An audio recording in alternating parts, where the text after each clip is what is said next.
let me read an article here about BSV because so Kurt, you know the comments right now are on fire about BSV, right? Oh, I'm sure. Yeah, so they love BSV apparently. I mean, I'm being sarcastic. So can you pull up this article about what Vitalik had to say? Yahoo article, this is 2 years old, though. This is not a new article. It's 2 years old. Ethereum's Vitalik Buterin slams Bitcoin SV. Obviously a complete scam. If he can go up a little bit, Ethereum, Vitalik maintained his hardline stance on Bitcoin SV. In a recent interview, Craig writes, cryptocurrency a complete scam. Speaking with YouTube articles, a little room for interpretation regarding his thoughts on BSV. The Ethereum co-founder also gave his thoughts on decentralized exchanges and the worryingly centralized accumulation of power by Binance. Go a little lower. Obviously, BSV is a complete scam, but the delisting from Binance, that was interesting. There's arguments in favor of it, but then there's also an argument that this is a centralized exchange that's wielding a lot of power. What do you have to say about his thoughts against BSV? I mean, BSV makes Ethereum completely obsolete. So I mentioned Ethereum is good for 15. BSV makes Ethereum completely obsolete. Completely. Ethereum is good for 15 transactions per second globally, and it does smart contracts that cost sometimes $800 a transaction just to make a wallet or just to do all these different things. Which would obviously concern our friend Vitalik. There is no scaling ceiling on BSV. But Zero. In fairness, Ethereum was never intended to be a transactable currency or an investment. You know what? If you go look at Vitalik Buterin quotes from 2017, he was the one talking about that it's a travesty that BTC fees are over $5 or whatever. He's oh no, that could never be disruptive. And now, you know, literally $800 to make an Ethereum wallet if you're trying to open a DeFi contract, and it's madness. But on BSV, you can do about 100,000 transactions per second today, full smart contracts. Everything that Ethereum can do can be done for an infinitesimal fraction of the cost and at exponentially higher speed than Ethereum. And that's why BSV is a scam, in his opinion. People don't want to hear it. The reason it's been delisted from Binance and from all these other places is because the entire crypto economy, all 10,000 of these blockchains, some days BSV has more transactions on just BSV than the entire rest of the blockchain economy combined. Nobody talks about it, and it's because it's their Ponzi scheme. They're making money by trading tokens and by accruing this liquidity. What BSV does is not about crypto trading. That's not the thing here. What it is it is disrupting the entire global economy. We don't want to replace the blockchain economy. We want to replace the internet, period. Do you think those blockchains are going to consolidate at some point? They have to. They don't work. Like they literally need to bring whatever value is on those blockchains needs to come to BSV because the other blockchains don't work. They can't scale. People don't get it. L2, all this layer 2 nonsense.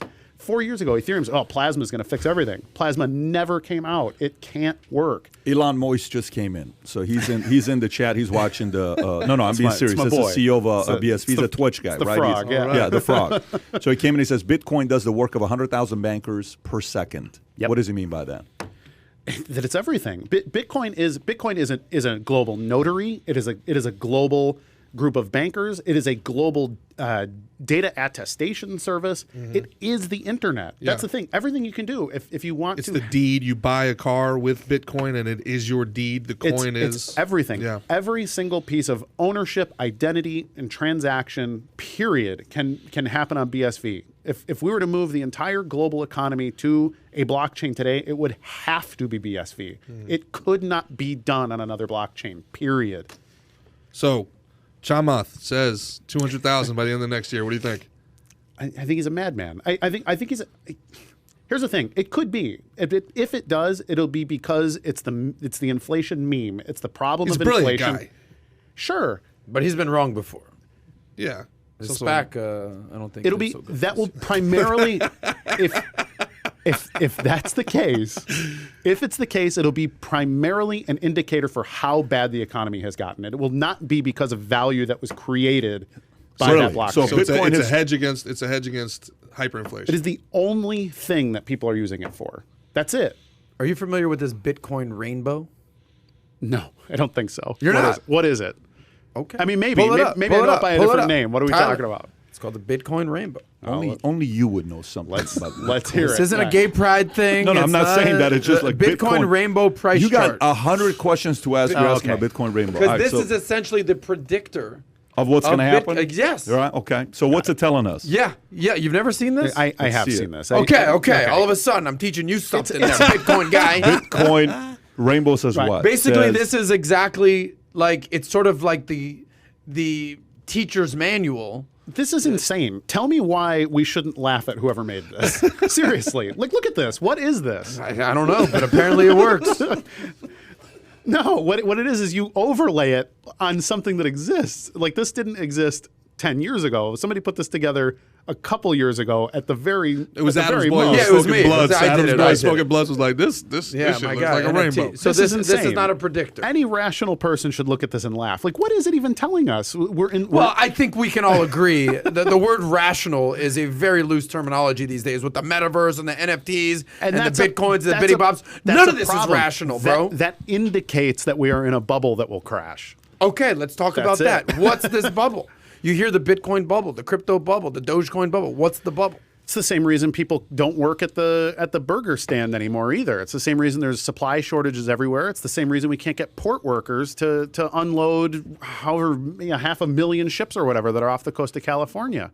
It's because the entire economy is broken. The entire economy is slowing down. It is fundamentally changing in ways that are not good. And it's Okay. because people are being paid to be lazy. Right. And it's the exact same thing they're doing with cryptocurrency. They look at it and they're like, oh, well, I mean, you just buy this thing. You may never have to work again. Like, buy Shiba Inu coin and Okay. here it is, man. Yeah. And it's like, okay, what does Shiba do? What economic utility is at your being phone. unlocked by Shiba Inu coin? What do any of these coins do for that matter? Nothing. The answer is nothing, and that's the So problem. are you basically predicting a crypto crash? Yes, it's all nonsense. Okay.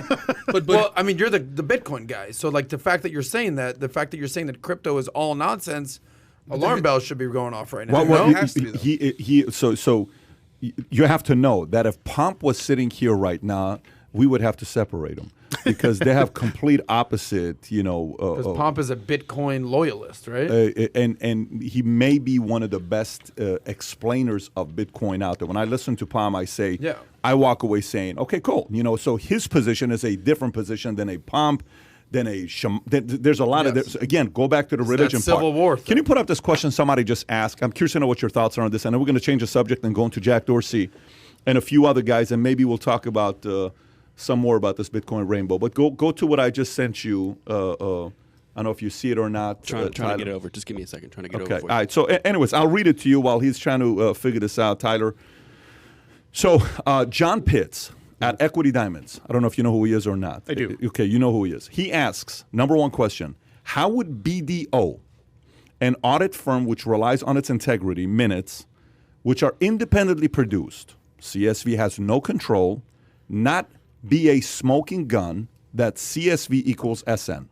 Can you unpack that question for us and then answer that? Then I got a follow-up second question for you. This is strictly for the Bitcoin community. Yep. How would you respond to that? So I've been in court. Can you unpack his question, by the way, So to the audience? this is from the Kleiman Wright trial. I have been at every single day, every single minute of this trial, Okay. taking notes and doing a live stream every evening for it. So there might not be. Well, there's one other guy who is probably equally expertise on this, and it's my buddy Pat. But there was a piece of evidence admitted. My buddy Pat Thompson. But, That's my buddy Pat. Yeah. Craig Wright gave a piece of evidence that was minutes on BDO letterhead from 2007. This is about a year before the Bitcoin white paper came out. And it was explaining time chain P2P cash system and giving a timeline of when he wants to do these things and whether or not BDO wants to invest in this idea and make it a BDO product, Bitcoin as a commercial, essentially triple entry accounting system, which would be great for BDO in theory. Okay. But they didn't understand the opportunity. So basically what it is this is proof of about a year before Bitcoin released of Craig Wright showing BDO what is essentially Bitcoin and explaining, all right, we'll release the white paper in Q3 of 2008. We'll get the software done and tested, during this timeline. We'll try to release by early 2009. And there's a guy named Alan Granger, who's some kind of executive at BDO in Australia, basically signing off on it. And it was going to be green lighted, except the economy collapsed and ultimately research and development projects and stuff ended up getting booted. In fact, Craig also got let go from the BDO just a few months later, not for malfeasance, but simply because, hey, we're letting a bunch of people go because of the economy. So this is why Bitcoin became Satoshi Nakamoto project instead of Bitcoin trademark, a BDO product. So I think it's a very compelling piece of evidence. I think it's a piece of evidence that people were not expecting. And people want to write it off, and they're like, oh, it's a handwritten note. It could have come from any time, anywhere, but it's on BDO letterhead and time-stamped and all these things. So I think it's a major smoking gun, a major bombshell, and another piece of evidence of Craig Wright, for which I saw about 1,000 pieces of evidence that basically couldn't point to anything else. So to answer your question from probably an hour ago, why Craig Wright is Satoshi Nakamoto? If Craig Wright is not Satoshi Nakamoto, he's been pretending to be since about 2 years before Bitcoin existed and doing almost nothing else with his time. It just wouldn't make he wouldn't have time to do anything else. And so... How'd you answer the second question? If Bitcash Bitcoin email from 2008 is indeed a fraud, as CSV equals Craig Wright, right? As CSV proves, CSW, yeah. How does Kleiman have a case at all? I personally don't think Kleiman has a case at all. Okay. It doesn't make sense to me. The whole thing is predicated on Craig Wright being a bad man and trying to get money for the estate, the way that I see it. I think it's a giant money Anyone grab. going to jail? No, absolutely It's not. a No civil way. case. Civil- No, it's it's a civil case. And also in a civil case, though, you don't need all 12 jurors to agree. It's only you only need a majority. So, FYI, for the 7 to audience 5. that's listening to this, a lot of people are asking me about having John E. Deaton on. Just so you know, he's the founder of CryptoLaw.us, and he's a lawyer known in the crypto community. We are having conversations about having him on the podcast, and we'll talk about what's going on with the case. So I know people are asking about it. Him and I have started communicating in the last week or so. So we'll let you know when that does take place. So if you enjoyed this little short segment from the podcast that we did, here's another short segment to watch. Or if you want to see the entire podcast, click over here. Take care, everybody. Bye-bye.